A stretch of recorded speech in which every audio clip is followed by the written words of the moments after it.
Hola a todos, su amigo Elvis Tobar para compartirles el día de hoy el mecanismo de la reacción de ozonólisis para alquenos. El efecto neto de una reacción de ozonólisis es romper un enlace doble en cualquier cadena carbonada, y para cada una de las dos mitades que se forman al romper este enlace doble se va a enlazar un átomo de oxígeno. Esto se da en las siguientes condiciones. Primeramente se hace reaccionar el alqueno con ozono en un disolvente que sea polar y aprótico, como por ejemplo el diclorometano. Seguido de esto se reduce aquí se forma un intermediario. En el primer paso se forma un intermediario y el segundo paso va a ser reducir ese intermediario que se forma en presencia de un agente reductor como lo es el zinc o el sulfuro de dimetilo. El sulfuro de dimetilo se puede presentar de esta manera o también de esta, ¿no? La estructura desarrollada. Entonces vemos que justamente el efecto neto, como les comentaba, es romper este enlace doble. Podemos visualizarlo así, y en cada una de las dos mitades que se forma se va a enlazar un oxígeno. El mecanismo vamos a estarlo analizando a continuación, y este es el ejemplo que les traigo al inicio del video, que es el 2-metilpen-2-eno, que en estas condiciones se oxidan para formar propanal y la propanona. Las ventajas de esta reacción es que, en comparación con otros medios oxidantes, por ejemplo el permanganato, aquí vemos que tenemos un hidrógeno, ¿no? Si nosotros hiciéramos una reacción de oxidación con permanganato, los productos que tendríamos sería el ácido propiónico y la propanona.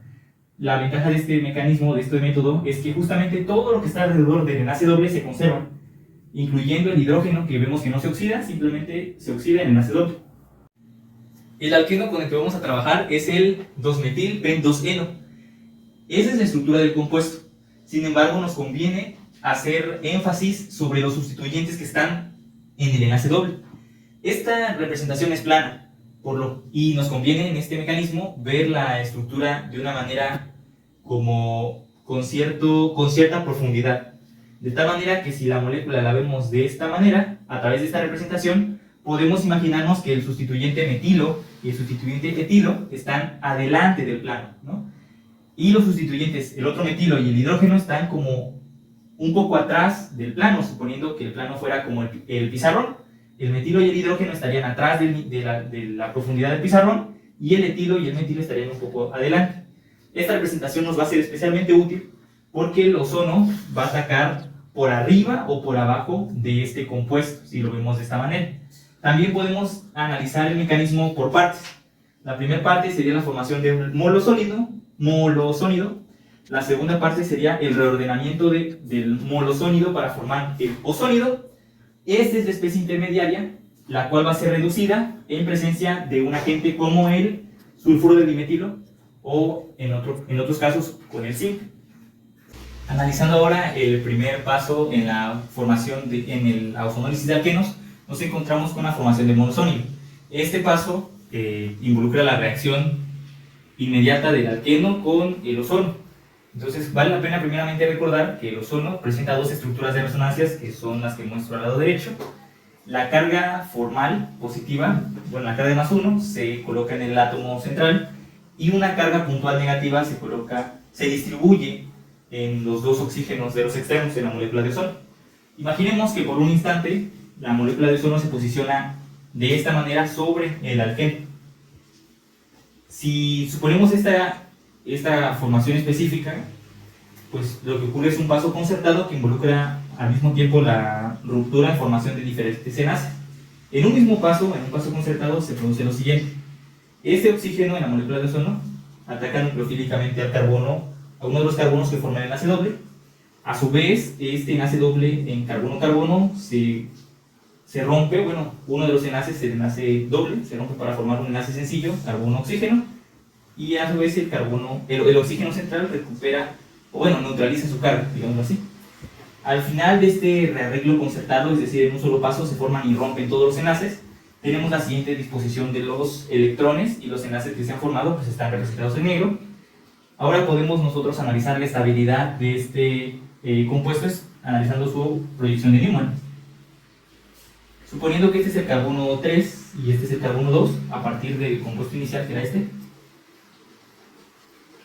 vendría siendo este carbono 2 y este vendría siendo el carbono 3.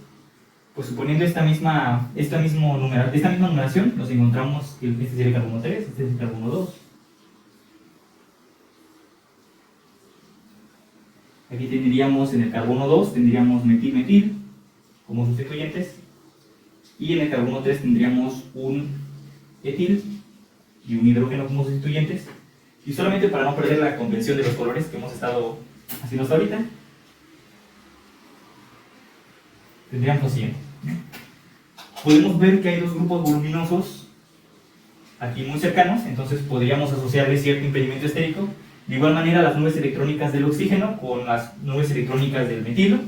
Recordemos que, no perder de vista que este metilo realmente es un CH3. Entonces, pues ahí también hay cierto impedimento estérico. Esta conformación es estable, sí, pero se observa en el mecanismo que hay un reacomodo para tener un poco más de estabilidad y no haya cierto impedimento estérico entre estos grupos. También vale la pena aclarar que si la molécula de ozono atacara en el lado contrario, es decir, atacara por abajo según este diagrama, obtendríamos el mismo compuesto, pero su enantiómero, ¿no? Es decir, en este caso solamente el etil y el hidrógeno pues cambiarán sus posiciones y lo mismo se vería reflejado en la proyección de Newman, ¿no? Continuando con el segundo paso en el caso de la ozonólisis de alquenos, tenemos el arreglo que ocurre para formar el ozónido. Ok, partimos del monosónido ya descrito, y aquí vuelve a ocurrir un paso concertado para la ruptura de este ciclo de 5 miembros. El paso concertado, el movimiento de los electrones es lo siguiente. Se rompe el enlace carbono-carbono, se rompe un enlace carbono-oxígeno, y un par electrónico de oxígeno-carbono se mete al enlace sencillo. Entonces ocurre la siguiente ruptura, formando lo que se conoce como suiterión de Cringey, o también a veces se le conoce como óxido de carbonilo. Se forma por otro lado, en este caso por los sustituyentes sería un aldehído. Y luego aquí vuelve a cerrarse el ciclo para formar el ozónido de la siguiente manera. Pues el que tiene la carga puntual negativa ataca al electrófilo. En este caso recordemos que el carbono en el carbonilo tiene un delta positivo y el oxígeno en el carbonilo tiene un delta negativo.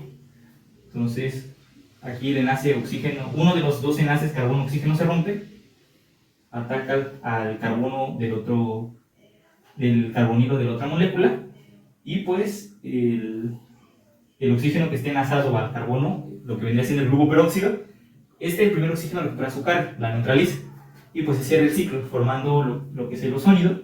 Y pues vemos que la ventaja de este reordenamiento, la fuerza motriz que lleva a cabo el reordenamiento es pues la estabilidad del ciclo. Ya no tenemos dos carbonos vecinos, tal vez, pero se observa que los grupos que hacían impedimento estérico están lo más alejado que se puede dentro del ciclo. Tenemos el del etil, pues sí está lo más alejado que se puede y el ozónido es más estable. A continuación vendrá la ruptura por acción de algún agente reductor, como el zinc o el sulfuro de dimetil. El paso siguiente involucra la ruptura del ozónido con un agente reductor como el zinc o el sulfuro de dimetilo. Yo opto por usar el sulfuro de dimetilo en este esquema, porque al ser un compuesto covalente es apto utilizarse para representar el flujo de electrones con una flecha completa. Entonces el mecanismo es el siguiente. El sulfuro de dimetilo, un par electrónico en el azufre ataca a un oxígeno en el ozónido, uno de estos dos oxígenos, y pues el enlace oxígeno-oxígeno se rompe y se forma aquí un enlace doble carbono-oxígeno. Se forma uno y se rompe uno. ¿Ok? Entonces pues te queda, veamos que se rompe completamente este enlace y este enlace, ¿sale?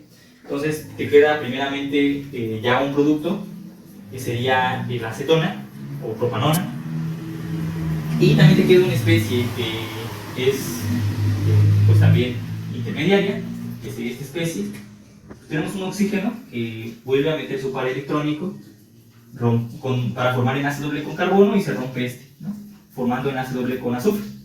Y pues se libera el sulfuro de dimetilo. El sulfuro de dimetilo viene a ser esto, ¿no? Metil-metilo, ¿sale? Es justamente esta parte de acá, y lo que nos interesa como producto de la reacción es justamente el compuesto que ya incluye el grupo carbonilo, que vemos que es un aldehído. En este caso cuenta con 3 carbonos, entonces sería el propanaldehído, y son los dos productos de nuestra reacción.